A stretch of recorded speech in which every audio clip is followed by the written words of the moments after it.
తెలంగాణలో యూత్ కాంగ్రెస్ పట్టు తప్పుతోందా? ప్రజలు యువత సమస్యల కన్నా వారికి పదవులే ముఖ్యమా? పదవుల పంపకాల కోసం రోడ్డున పడి కొట్టుకునేంతగా యూత్ లీడర్లు దిగజారిపోయారా? మొన్న గాంధీ భవన్ వద్ద జరిగిన గలాటాకు అసలు కారణమేంటి? పార్టీ యూత్ ప్రెసిడెంట్ తీసుకున్న నిర్ణయాలే జగడానికి కారణమైందా? యూత్ కాంగ్రెస్ లీడర్లు క్రమశిక్షణ తప్పడంపై రాష్ట్ర నాయకత్వం రియాక్షన్ ఏంటి? ఇప్పటికే వారికి వార్నింగ్లు వెళ్ళాయా? Watch the story. తెలంగాణలో అధికారంలో ఉన్న పార్టీ కాంగ్రెస్. ప్రత్యేక రాష్ట్రం ఇచ్చిన పార్టీగా 5 ఏళ్ల పాటు తమను పరిపాలించే అధికారాన్ని కాంగ్రెస్ కు కట్టబెట్టారు ప్రజలు.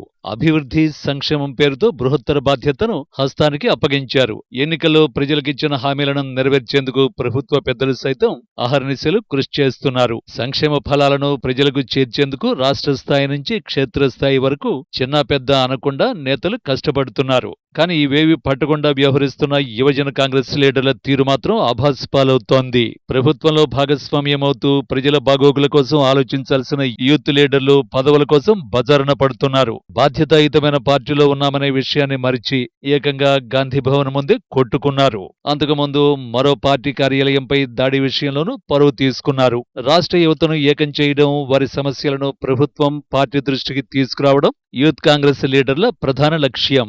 కానీ ఇటీవలి కాలంలో యువజన కాంగ్రెస్ లో జరుగుతున్న పరిణామాలు, యూత్ ప్రెసిడెంట్ తీసుకునే నిర్ణయాలు వివాదాస్పదమవుతున్నాయి.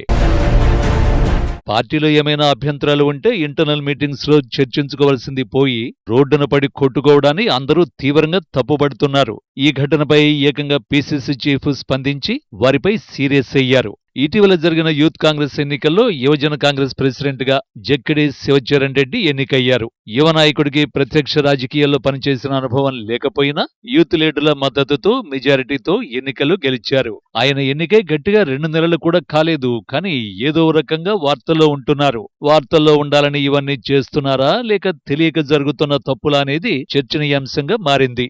ఎలాగోలా పీసీసీ ప్రెసిడెంట్, సీఎం, ముఖ్య నాయకుల కళ్లలో పడాలని అనుకున్నారు ఏమో. కానీ ఎన్నికైన నాటి నుంచి అతను తీసుకున్న 2 నిర్ణయాలు పార్టీని ఇబ్బందుల్లో పడేలా చేసే. ఏకంగా పీసీసీ చీఫ్ ఎంటర్ అయి 2 విషయాలపై క్లారిటీ ఇవ్వాల్సి వచ్చింది. యువజన కాంగ్రెస్ స్టేట్ ప్రెసిడెంట్ గా శివచరణ్ దుందుడుకు వైఖరి పార్టీని ఇబ్బందుల పాలు చేస్తోందన్న భావనకు వచ్చారు కాంగ్రెస్ నేతలు. ఇప్పటి వరకు ఆయన నేతృత్వంలో జరిగిన కార్యక్రమాలన్నీ వివాదాస్పదంగానే మారాయి. కాంగ్రెస్ అంటేనే గాంధేయవాద సిద్ధాంతం ఉన్న పార్టీ, శాంతి అహింసతోనే దేశానికి స్వాతంత్ర్యమని నమ్మిన పార్టీ. కానీ అందుకు విరుద్ధంగా ప్రస్తుత యూత్ కాంగ్రెస్ వ్యవహార శైలి ఉందట. ప్రియాంక గాంధీపై ఢిల్లీకి చెందిన ఓ బీజేపీ ఎమ్మెల్యే చేసిన కామెంట్స్ కు నిరసనగా తెలంగాణ యూత్ కాంగ్రెస్ నేతలు హైదరాబాద్ లోని బీజేపీ రాష్ట్ర కార్యాలయంపై దాడి చేయడం కలకలం రేపింది. ఈ ఘటనపై స్వయంగా కాంగ్రెస్ నేతలే షాక్ కు గురయ్యారట.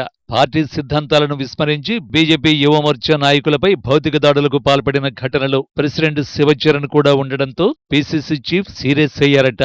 పీసీసీ చీఫ్ క్లాస్ పీకిన మార్పు రాలేదు సరికదా. నేరుగా గాంధీ భవన్ లోనే శివచరణ్ రెడ్డి సారథ్యంలో జరిగిన యూత్ కాంగ్రెస్ మీటింగ్ లో ఏకంగా యూత్ లీడర్లు ఒకరిపై ఒకరు దాడులు చేసుకున్నారు. ఖమ్మం జిల్లాకు చెందిన యూత్ కాంగ్రెస్ లో ఎప్పటినుంచో పార్టీ కోసం పనిచేస్తున్న వారికి కాకుండా ప్రభుత్వం మారిన తర్వాత ఇతర పార్టీల నుంచి హస్తంలో చేరిన వారికి పదవులు కట్టబెడుతున్నారని పాత లీడర్లు అభ్యంతరం వ్యక్తం చేయడం మొన్న జరిగిన గొడవకు అసలు కారణమట. అయితే వారిని సముదాయించాల్సింది పోయి తన కళ్ల ముందే ఒకరిపై ఒకరు దాడులు చేసుకుంటున్నా కనీసం స్పందించకపోవడంపై పీసీసీ చీఫ్ మహేష్ గౌడ్ తీవ్ర ఆగ్రహాన్ని వ్యక్తం చేశారట. ఇదిలా ఉంటే యూత్ కాంగ్రెస్ ఎన్నికల్లో ఆయనకు సపోర్ట్ చేయని నాయకుల్ని యూత్ కాంగ్రెస్ నుంచి చిన్న చిన్న కారణాలతో సస్పెండ్ చేస్తున్నారట. ఈ విషయంపై ఇప్పటికే జాతీయ యూత్ కాంగ్రెస్ నేతలకి ఫిర్యాదు చేశారట రాష్ట్ర నేతలు.